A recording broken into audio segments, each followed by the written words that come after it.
All right, let's talk about a skill that honestly separates the good sailors from the truly great ones. It's that part of the race where, let's be real, most of us are just hanging on for dear life, trying to survive. But the top sailors? Oh, they see it as a golden opportunity. It's their secret weapon, and we're going to break down exactly how they do it. So, think about this for a second.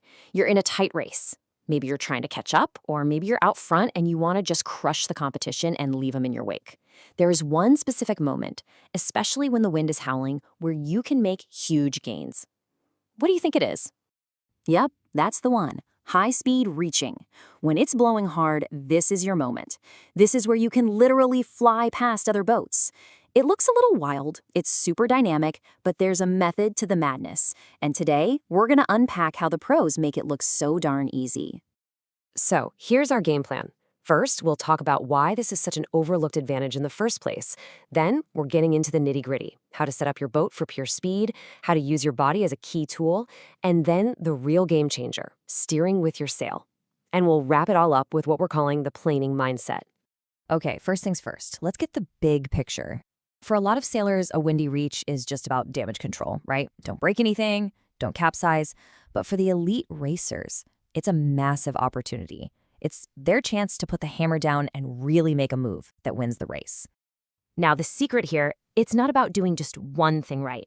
It's this constant, fluid dance between three things: your sail trim, your steering, and where you put your body weight.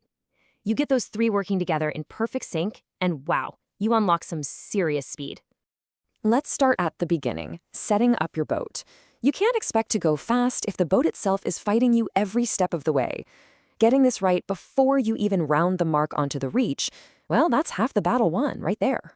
So here's your pre-reach checklist. First up, you want that sail nice and flat. It cuts down on drag and makes all that power manageable. Then you need plenty of vang on to keep the top of the sail, the leech, under control when you ease the sheet. Your Cunningham helps depower the sail too. And finally, you're going to pull that centerboard up to reduce drag, but, and this is a big but, there is a catch to that last one. And speaking of the vang, it's not a set it and forget it kind of thing. It totally depends on your angle. See, if you're on a tighter reach, sailing closer to the wind, you need more vang to keep that sail flat. But as you bear away and sail on a broader angle, you can ease it off a bit to get a little more shape and power back into the sail. And here's that warning about the centerboard. You pull it up too far, you get this awful feeling. It's called slipping to lure. The boat feels like it's sliding sideways, totally out of control, like it's lost its grip on the water. So you've got to find that sweet spot. Just enough board up to be fast, but not so much that you lose that crucial stability. Okay, boat's set. Now let's talk about the next piece of the puzzle, you. You are not just a passenger along for the ride. Your body is maybe the most important tool you have for controlling the boat's speed and keeping it stable. And the sequence is actually pretty simple, but it is so critical.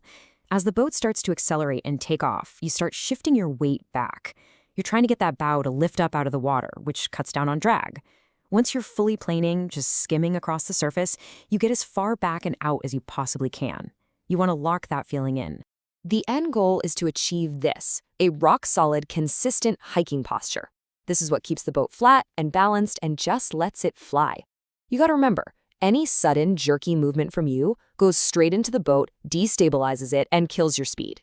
All right, this next part, this is the real game changer. This is the technique that truly separates the weekend warriors from the pros.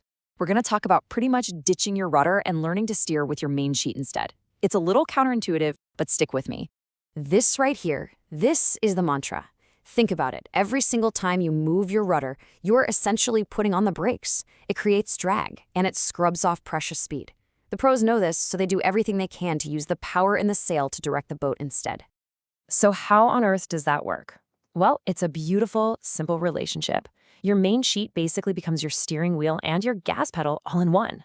When you pull the sheet in, the force in the sail turns the boat up towards the wind. When you ease the sheet out, the bow naturally wants to turn away from the wind. This is now your primary steering tool. Okay, so let's put this into practice. You're flying along and you feel a lull coming. The wind is dying for a second. What do? Right before you fall off the plane, you sheet in just a tiny bit. That makes you head up, keeping your speed and power up, so you're ready for the very next puff of wind. And when a big gust hits, you do the exact opposite. You don't fight it, you use it. You ease that sheet, bear away hard, and you point that fire hose of power and speed directly at the next mark. You're literally converting that pressure into pure, raw speed down the course.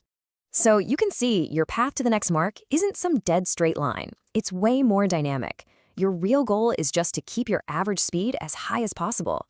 You're weaving through the puffs, connecting the waves, and always searching for that fastest, lowest angle you can sail while still staying on that amazing plane. Okay, let's pull all of these threads together. We've talked about the individual pieces, the setup, your body, the steering. But real mastery comes when you integrate all of them into a single, fluid mindset. And this right here is the absolute core of it. These are not separate items on a to-do list. They are one single, connected system, where you put your weight affects your steering, and your steering tells you what to do with your sail trim. It's a constant feedback loop that you have to learn to feel, not just think about. This quote just nails the whole mindset. The best sailors are not just reacting to what the boat is doing right now. They are looking ahead, reading the water, feeling the wind, and they're anticipating what's about to happen. They make their move before the boat even has a chance to slow down. And that's really the question I want to leave you with. The next time you're out there on a windy reach, ask yourself this: am I just a passenger, reacting to every gust and lull that hits me? Or am I the pilot, anticipating the changes and actively using them to my advantage? Trust me, the answer to that question will make all the difference.